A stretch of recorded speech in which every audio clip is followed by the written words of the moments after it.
I need the hose pipe. When are you going to take the hose pipe? I've got to take it over here, Chris. I've got it over here. I've got to fill up my water tray. You're going to fill up the water tray, yes, Chris? It's over here. I've got to fill it up. You're going to fill it up, are you? Yes, Chris. I'm going to fill it up.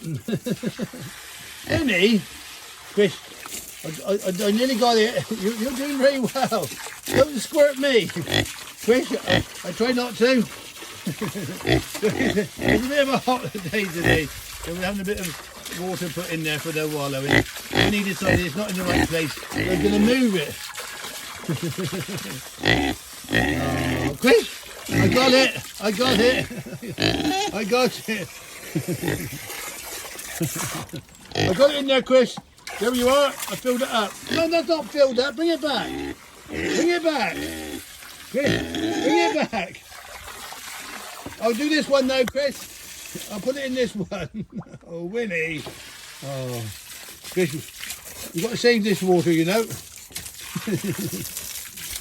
Oh dear. Anyway, I hope wherever you're having a beautiful day with me and Winnie, and Caroline and Cara and Zoe. Chris, I got it in there. Oh dear. You nearly got it. Well done, Winnie. We're very proud of you. You don't script me. Anyway, happy Saturday.